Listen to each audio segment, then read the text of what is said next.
విద్యార్థులపై దాడులు. ఉన్నత విద్యాభ్యాసం కోసం భారత్ నుంచి ఏటా ఎంతోమంది విద్యార్థులు విదేశాలకు వెళ్తున్నారు.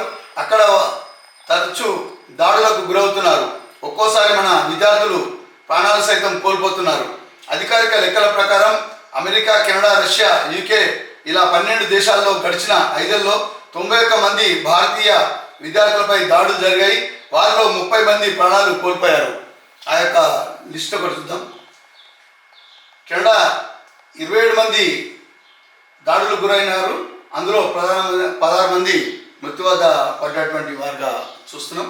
అదేవిధంగా రష్యా 15-0, యూకే 12-1, జర్మనీ 11-1, అమెరికా 9 మంది వెళ్తే దాడులకు గురైతే 9 మంది మృత్యువాత పడ్డటువంటి విషయం గమనించాలి.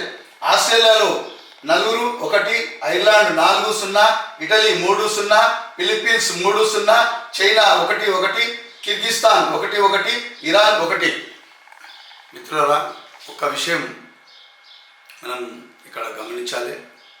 తల్లిదండ్రులు మేము పడ్డ బాధలు, ఇబ్బందులు మా పిల్లలకు రావద్దు, మరి మా బిడ్డ సంతోషమే మా సంతోషంగా భావించి మరి ఎన్నో కష్టాలకు మరి గురై వారికి ఉన్నటువంటి ఆస్తిపత్రాలను బ్యాంకులకు తనఖాగా పెట్టి లోన్లు తీసుకొని మరి ఇంకా కూడా ఈ 2 రూపాయలు 3 రూపాయలకు వడ్డీ కూడా తెచ్చి కూడా వాళ్ళ బిడ్డలకు మరి ఉన్నత విద్యాభ్యాసం కోసం మరి విదేశాలకు పంపిస్తున్న వారిలో ఈ విధంగా దాడులు జరుగుతున్నాయి. ఆ దాడులలో కూడా మృత్యువాత పడుతున్నటువంటి వారిని చూస్తే ఎంతో బాధ అనిపిస్తుంది.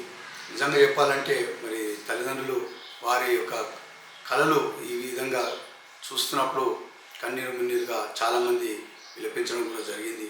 వారి యొక్క భవిష్యత్తుకు మేము లక్షల రూపాయలు ఈ విధంగా పెట్టి మరి బిడ్డల భావితరాల కోసం మేము ఈ విధంగా మరి చేస్తున్నటువంటి నేపథ్యంలో ఈ విధమైనటువంటి వేరే దేశాలకు వెళ్ళి ఒక సురక్షితంగా ఉండకుండా ఈ విధమైనటువంటి దాడులకు గురై మరి మృత్యువాత పడుతున్నటువంటి విషయం చాలామంది తల్లిదండ్రులు వారి యొక్క బాధను